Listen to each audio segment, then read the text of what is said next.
care of themselves. It was an accident. A friend of mine, a colleague, assistant professor at the university, ran out of cigarettes. So he wanted to borrow one from his colleague. That colleague was a hard-boiled communist, and I suspected that he was he was in charge of looking at me and reporting whatever I was doing. But I wasn't sure. Anyway, this friend went there.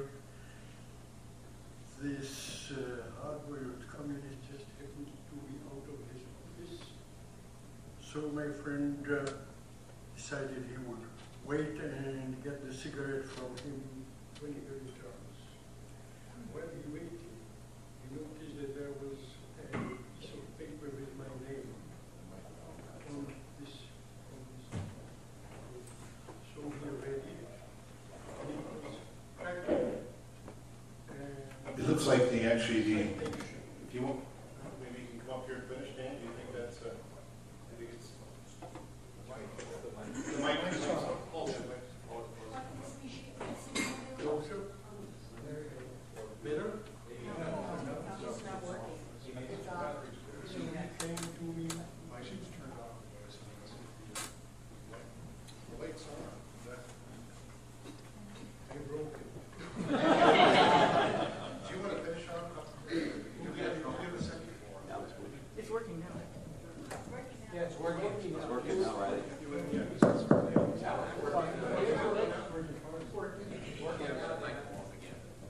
That's it.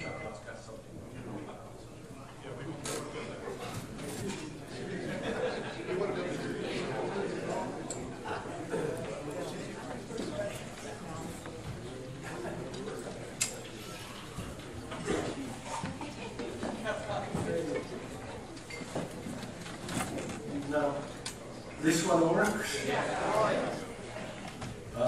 I don't touch it.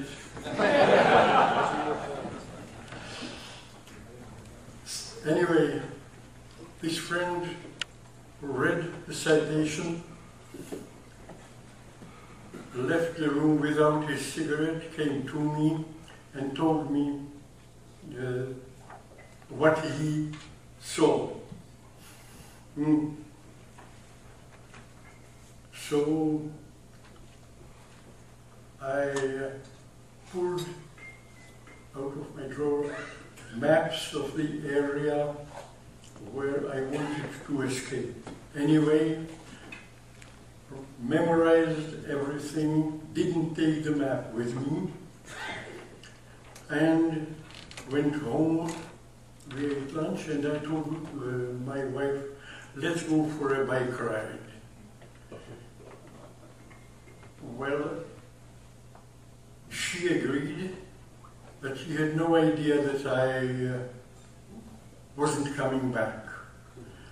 We lived in Pearson, and if you're interested, I'll show you on the map where we were about, I would say, 80 miles from the border, from the German border. So we were heading west,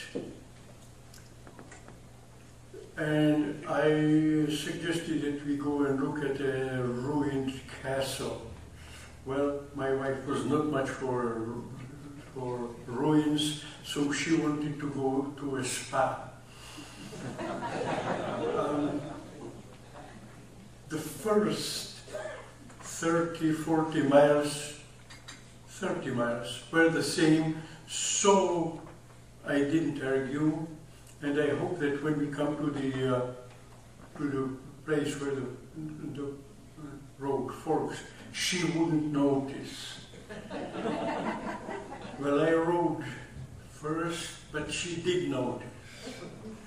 So I had to tell her the truth.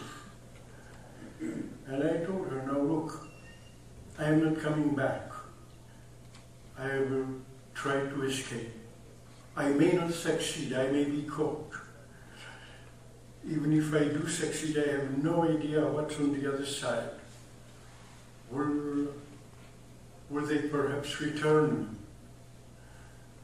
If not, will I be able to make a living? I don't know, but I just go. I do not want, I leave it up to you whether you want to take the same risk. If not, we just shake hands and there are no hard feelings either side of the fence.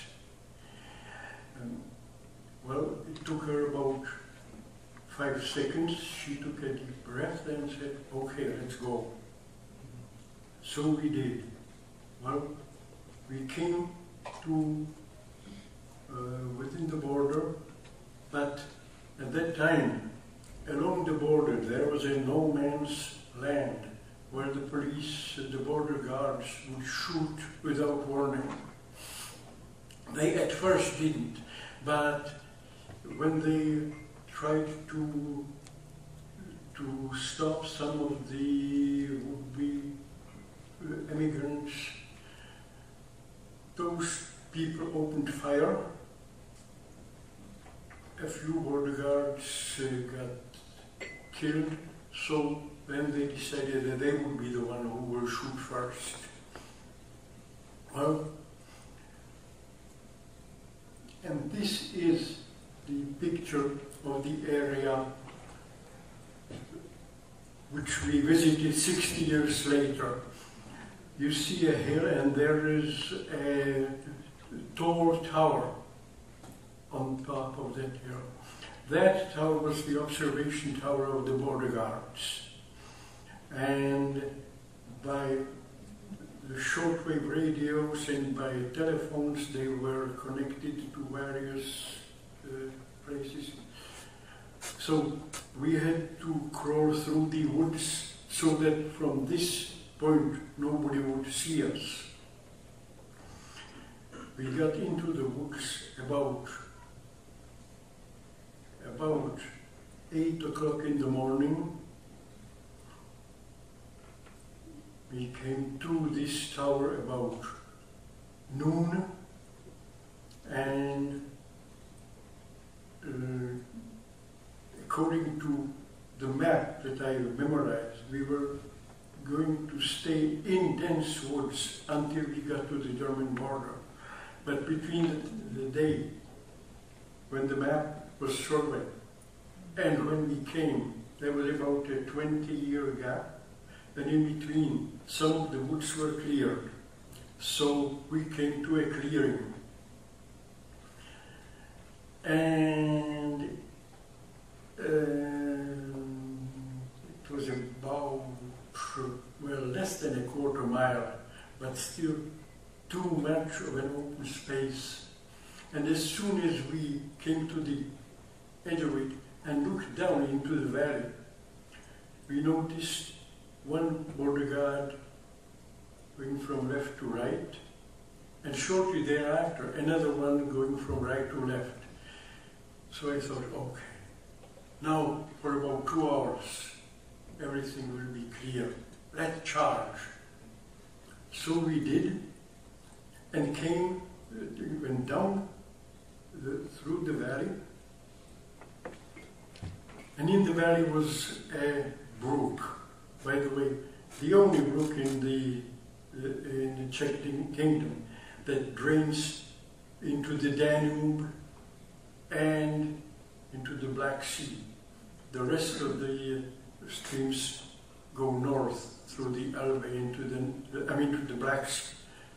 The rest goes into the north. But that is just curiosity. So we had to cross the brook, and not far from where we were, there was a bridge. I wanted to cross on the bridge, but my wife didn't. She said, no, they could see us there.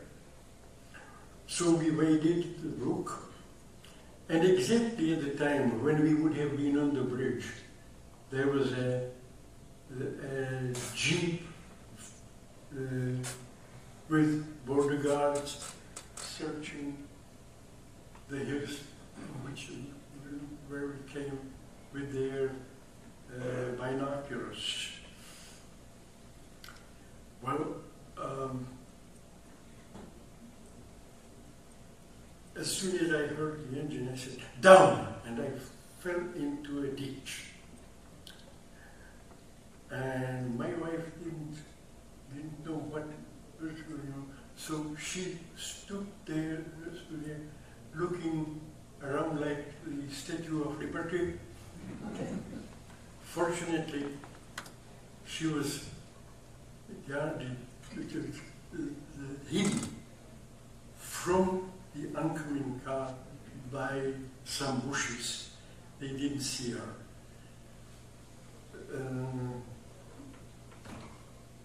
Miracle or just good luck. Anyway,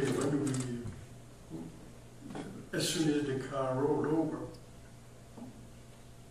we charged across. Immediately, a motorcycle went in the opposite direction. So we realized that there was probably an alarm that we had been seen, betrayed, something. So we still had about half a mile to reach the crest of the hills and cross the border and then go down to Germany. Going up, we came across a path with telephone wires. So obviously that was the place where we could, where the border guards were patrolling as close to the border as possible.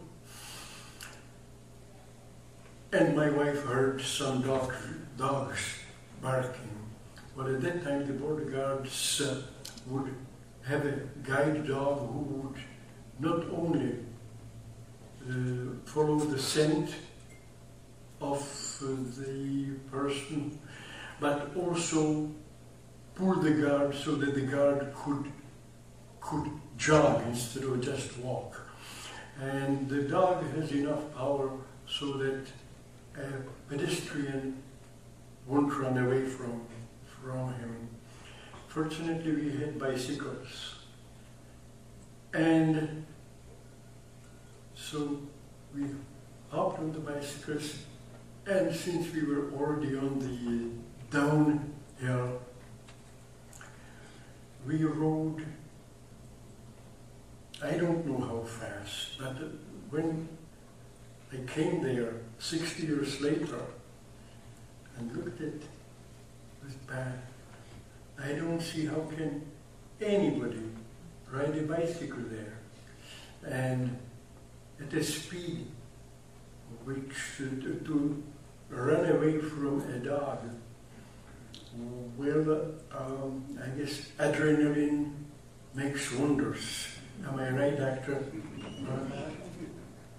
So, this is the border stone to which we came there in 1950, and it has a C for Czechoslovakia on one side and a D on the other.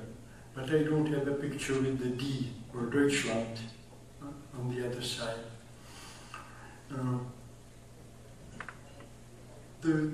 We have a picture of the path, don't we, Simon? Yes, yeah. Now this is what it looks like. And how can anybody, and my wife was on a racing bicycle. So how we made it, I don't know. But as soon as we crossed the border, we got into a cut. So that protected us both from the field glasses and from possible bullets of the border guards. Yes, that is the border stone with our map.